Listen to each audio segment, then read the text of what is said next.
Oh, let me pull that up a little. Kind of took it down earlier to download, what was it? Libras and Scorpios video. And I decided to go and try to do you guys tonight. Even though I know I could take a break. It took me 3 hours to record theirs, and it's going to take countless hours to upload. I had to put 2 videos together for Libra and Scorp, and it's literally only 41% of 3 of 3. So I started at 2 in the afternoon, and it is almost 8. You guys, the work involved, right? Especially whenever YouTube doesn't like line us up with any impressions, what have you. Especially when I have not been uploading fast enough. I'm trying, but these are really intense reads, guys. I will try to put a timestamp in the description or comments so that you guys can go straight to the reading, since I do like to do intros for those who don't watch every single video of the set, of course. Not everyone's going to watch every single one. Some people do like to watch more than one for their Astro macros, or if they're on the cusp, or cross-watching or whatever. And cross-watchers are always welcome, just not if you are going to say anything bad about the sign I am doing, as if they're all, bad, because every sign is good and bad. So, anyway. So Sagittarius, darlings. Saturn will be going into Pisces on the 7th. That one really wanted to come out too. Of March, and stay there until May 24th, 2025. And then it will re-enter September 1st, 2025 to February 13th, 2026. This is a very long transit. Very important. I'm sure if you hang out in the metaphysical community, you know about this already, especially if you have a good astrologer you love to watch. And if you've watched astrologers, you will see they talk about how this might interfere with oil and gas, cruise ships, the ocean, that sort of thing. Saturn is discipline. Pisces rules these gas and fog and mist and ocean energies. And it also is spirituality. So let's see how these storms end up brewing between the real rigid, disciplined religions and those who are learning more spiritual disciplines. Who's right? Who's wrong? Will there be arguments? Will there be transitions and shifts? I just got done watching One Near Death Experience. I love to watch those. It always keeps my mind in perspective and reminds me on a consistent basis that religion isn't really what gets you to heaven. And he had mentioned to be authentically you at all times. And I loved that, because I think that that was a failure I had for many, many years. Not because I wanted to ever be fake, but because you feel like you're so afraid of hurting someone. And I've always been so afraid of hurting someone, raised in a very rigid religious family. Being a mystic, I almost died as an infant. I have had so many paranormal experiences that I just cannot be normal. I just can't.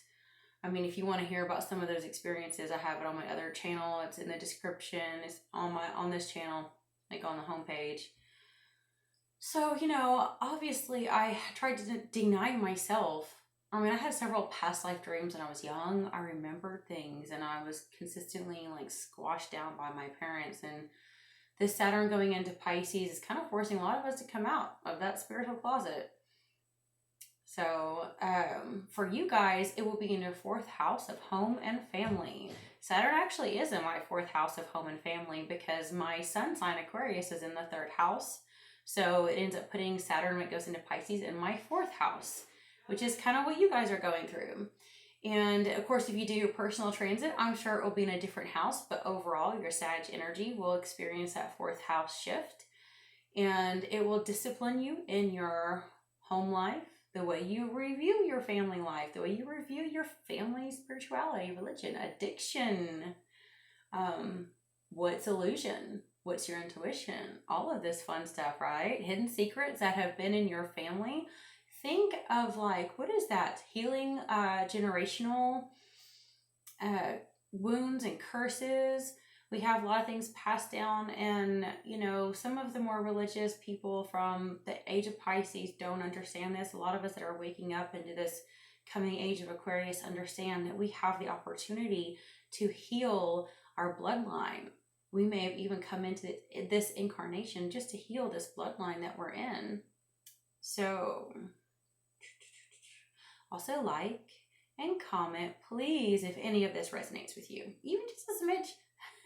I want more comments. All of my viewers and my subscribers are so sweet, but they're so shy.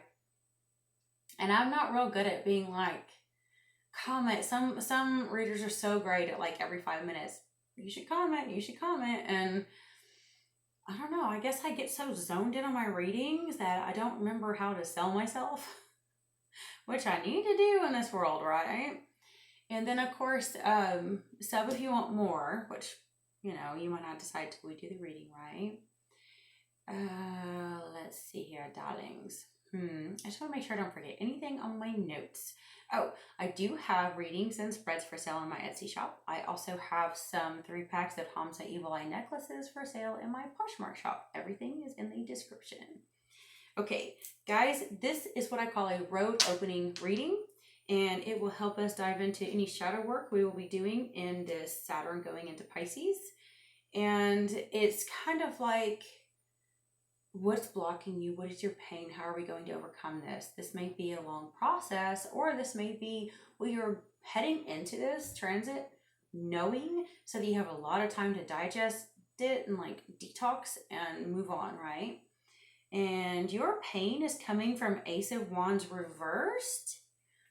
Okay, I do not like that for a Sagittarius, because a happy Sag is a fiery Sag. Ace of Wands reversed, not fiery, not passionate. Either you're not, you know, attracted to someone, or something is not happening the way you want it to. There's something stopping the passion, stopping the romance, putting a block on whatever was once, or what you thought might possibly be a new creative project or relationship.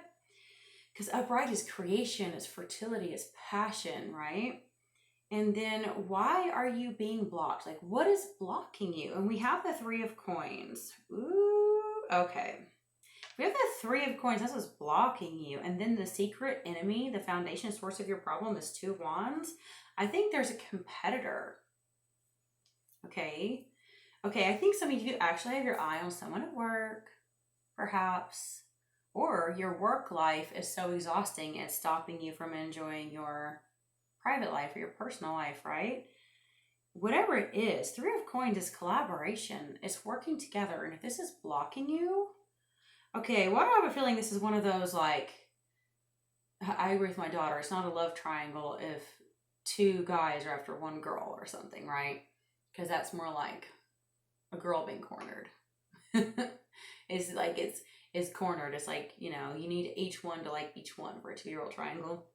So I feel like this is kind of like, maybe with this being the secret problem and source of the pain being a 2 of Wands. Okay, I'm picking up on like 2 things, because the traditional 2 of Wands, you're looking out to the world, planning and hoping. But I feel like with this being kind of like it's crisscrossing and you see all of those bricks, it's like the foundations and beginning of some kind of project. But if that's the source of your pain, I feel like for some of you, you want to work together with other people, but your mind is just somewhere else. Okay. And for some of you, you actually do want to work together on a romantic relationship, but there is competition. It could even be workplace romance and workplace competition all in one. And the thing is almost as if you are after the same person as someone else you're also very close and involved with, and you're working together, yet you're competing, and it's not good, not pretty. Okay. Now,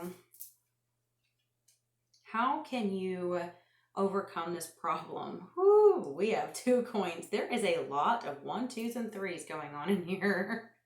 If you want to overcome it, that means you're having to juggle. You need to weigh your options, weigh what's important. If that's how you need to overcome it, I'm getting like a lot of almost tongue tying, I've noticed with this reading, more than any I've had in a while, where it almost feels as if I know what I want to say, but I feel as though you haven't told this person you like them, have you? Okay. Now, how can you kind of like return any negative energy back to the source from whence it came and regain your blessings? And we got the death card reversed. I actually think some of you, your competition is a Scorpio, and you have to just let go of that. Understand that maybe y'all are competing over the same person. It's not the end of the world. It's life. You learn lessons. Deal, right? Even though it's easier said than done. And another thing is your secret strength is justice. Oh, this is so funny. I'm seeing like all of these signs that are close together because you have Libra, Scorpio, Sag. And you may have this in your chart. The other person might, but this is Libra right here, right? This is your secret strength, okay? Some of you probably are. I want to say, could have Libra in your chart. Like I have a Libra stellium. But I feel like some of you are able to tap into that. Oh, this is, okay. This has got to be it because we have the 2 of coins here. Look at this as both justice and scales. You are a master at being able to compromise and being able to be like a mediator. I think this is your sweet spot, okay? If you have a bit of competition in the workplace or in relationships or both, your secret strength is being able to mediate and work between the two and balance that work and that relationship life. And so you may actually think that that's a bad thing. And here's why I say that. Every sign I've done so far, their secret strength seems to be what they think is their weakness and what people use against them, like what people don't like about them. It's a part of you you kind of take and tuck in a corner and hide because you feel ashamed of it or something. So your greatest strength is often your greatest weakness because you have blind spots where you think you're strong. And what you think is your weakness is oftentimes your greatest strength. You just have to flip that script. So if you think that you are not good at mediating, you're not good at balancing, you're not good at weighing decisions cautiously and carefully, because fire signs kind of have a reputation for acting before they think. And yet somehow deep down inside of you, you know that you're actually pretty damn good at thinking. You're pretty dang good at making decisions and weighing things out before you act. Just that everyone can't read a Sagittarius very well, so people assume that you're like other fire signs and that you act without thinking, but there's a lot of thinking going on in there. And you may actually think because other people tell you that you're impulsive, other people tell you that you are not planning. If this is the secret source of your pain is like a planning card, I think you might even be hurting because you are afraid to plan so much. You are afraid to weigh things out on the scales so much because every time you do, someone uses it against you. Somebody tells you you're wrong. Somebody tells you to quit overthinking it in those situations, and then they accuse you of not thinking. So whatever it is, I have a feeling that you have no idea how strong you are in the area. What do you think is your weakness when it comes to justice? Some of you may actually be working in legal work or dealing with legal issues and you think it's a weakness. You think that this is horrible if someone's dragging you to court or something, but it's your secret strength. You just got to know how to use it. Now, if you want to send that negative energy back, and we have that death reversed, I really think that you need to let someone else own up to their own tower, their own death moment, and don't try to do it for them. If you're working with someone or you're competing with someone, they might actually be exhausting you with all of their drama and all of their baggage to weigh you down so that you don't have the energy to pursue the same person they're pursuing. And while they're busy deflecting and distracting you, then they're going to go back to the other person most likely and tell them everything that they said is wrong with them, they're going to say is wrong with you. And this is just what I'm picking up on, because with all these 2s and 3s, someone is going to you and complaining, about all their problems, and they're wearing you out on purpose. Then they go to the person you really want and they start saying, oh yeah, Sag just got all of these problems and they're exhausting me. Like, this person is probably doing it on purpose and very, very manipulative, but I also think they're so used to doing this, they don't self-reflect. They kind of subconsciously aim to sabotage anyone that is their competition, that it's like they're on autopilot. They're really not realizing that they're doing it. It's like they, you know how some narcissistic people kind of do but don't. They live in a delusional reality. So don't take it so personally. Use that ability to have justice and care about what's right. Being able to think clearly. Oh, you stay on, you. I'm literally trying to upload those videos, and yeah. Lots of work going on here. I'm sure you Sagittarius can understand. I'm an Aquarius.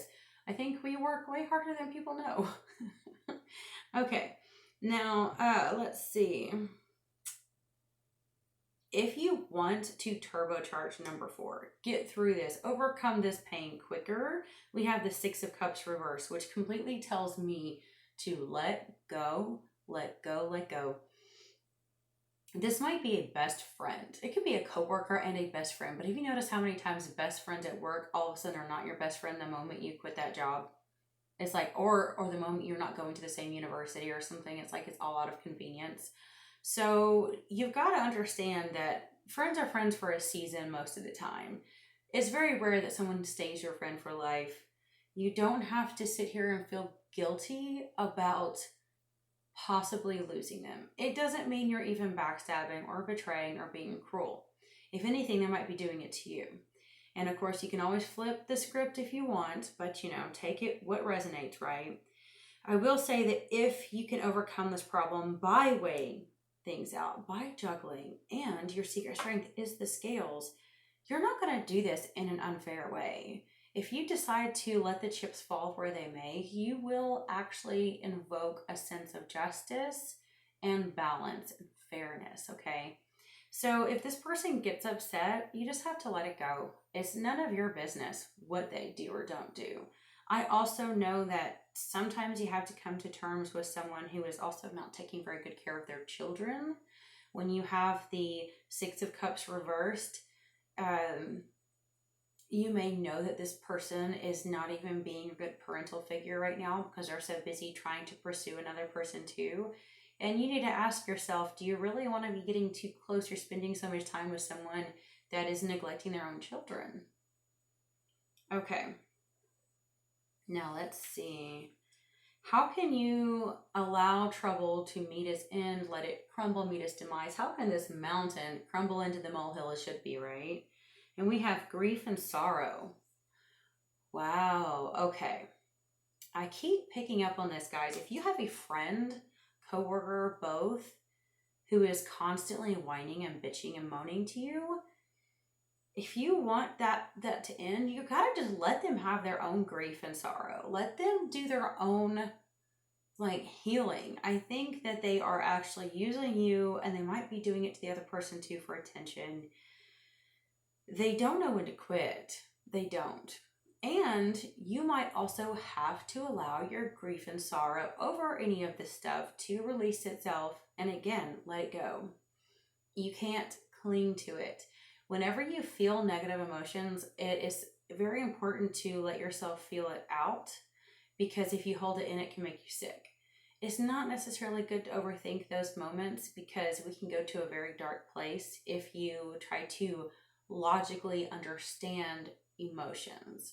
So if you are feeling grief or sorrow, let it pass. Let it come out, let it pass. Feel it when it's there. And that's what this other person has to learn too.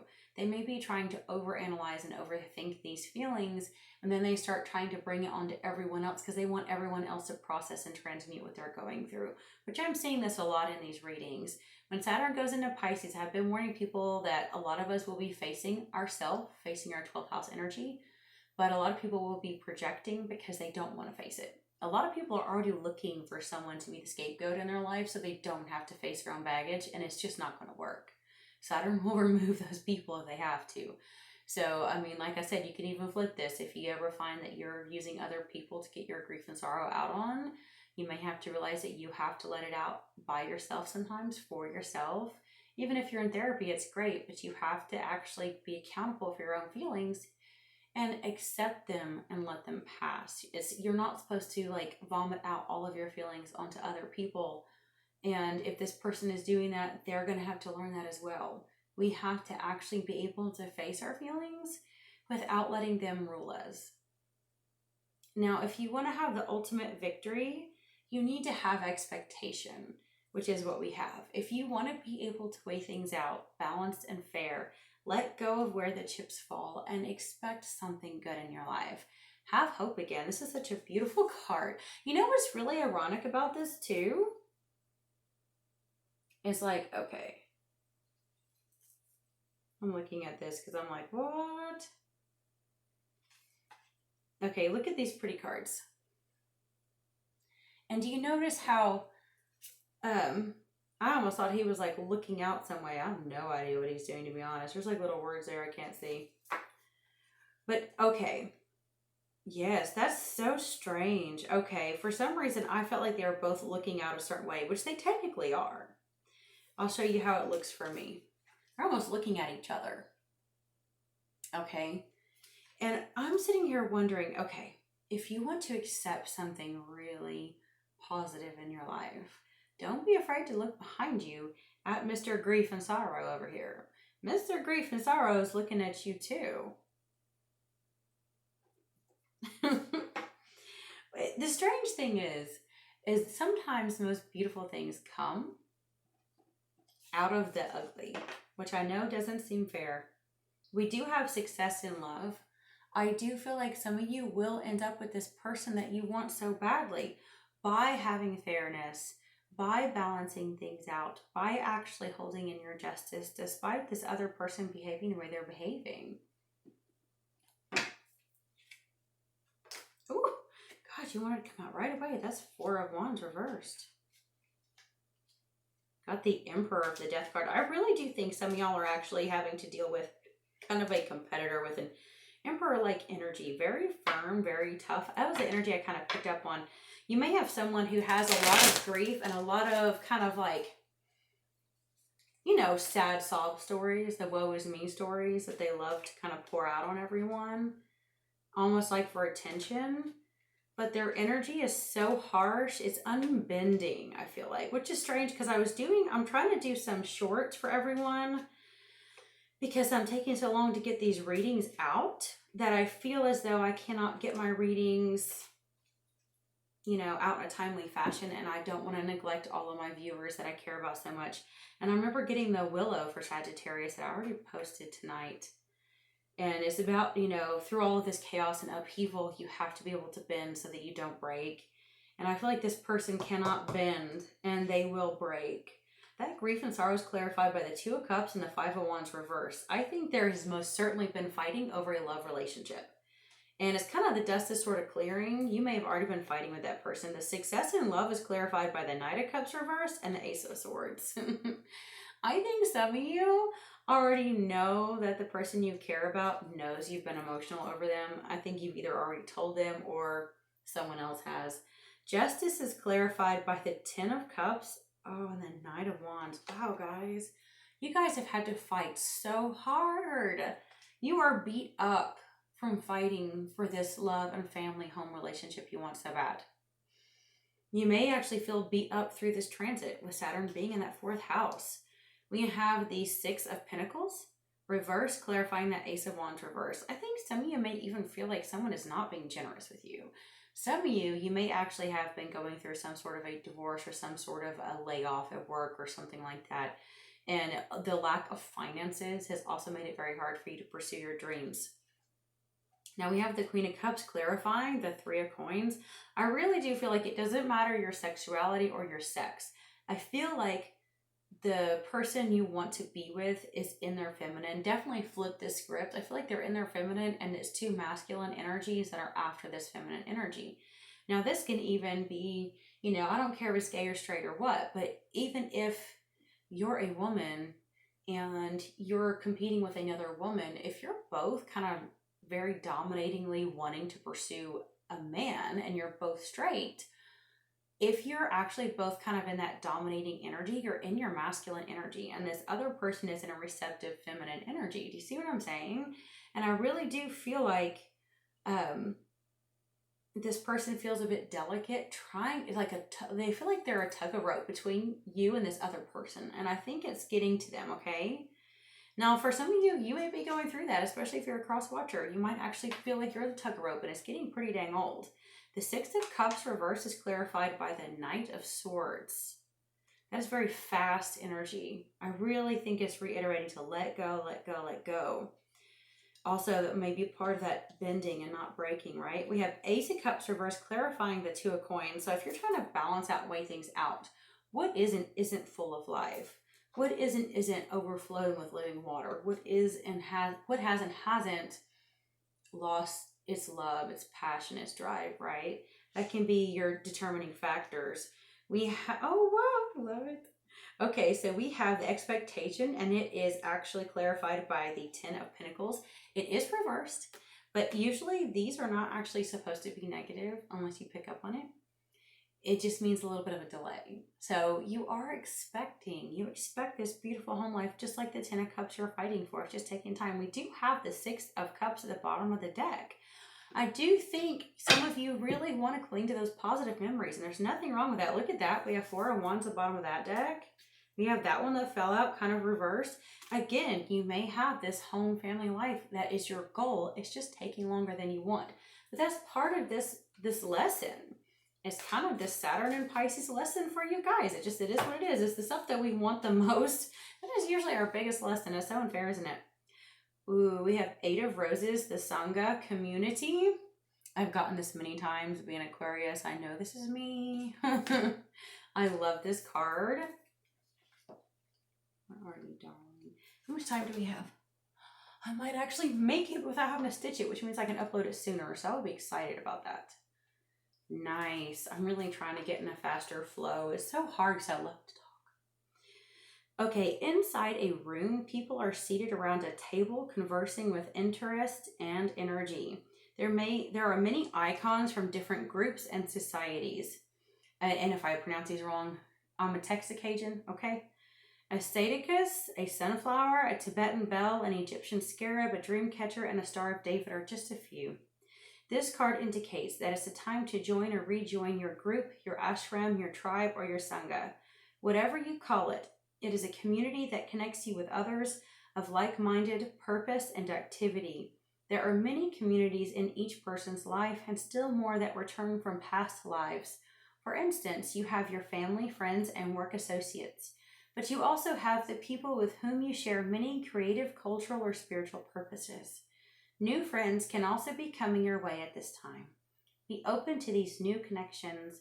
You will not only find help with current directives, but you may also reawaken past life relationships, talents, and disciplines. It's time for a happy sharing of your discoveries. I love it, I love it, I love it. That's wonderful. I think that y'all do. You need to some refreshment. You need some refreshment with your community. If you felt like you've lost your community, you need to build a new one or go find a new one, right? I think you have been in too small of a world lately, and it's weighing on you. Let's see. I think I got this one with Scorpio. I don't know. You might want to watch your Astro macros. This person is being called by spirit to pursue you. They may be obsessive and reckless. They have good intentions. Just approach with caution. Either Scorpio or Libra. I tell others we still talk. Your spirit guides are begging you to be open to this person. Enjoy the journey. Outcome isn't the point. You're destined to learn from each other. Call me. I'm waiting. Too ashamed. No, sorry, not ashamed. Yeah, it is. Too shy, ashamed, and call. I'm still hurt from an ex, but I'm drawn to you. Guys, it sounds like whoever you are really focused on is also deeply focused on you. I think there's been workplace politics, family friendship drama that has kind of pulled you two apart a little bit.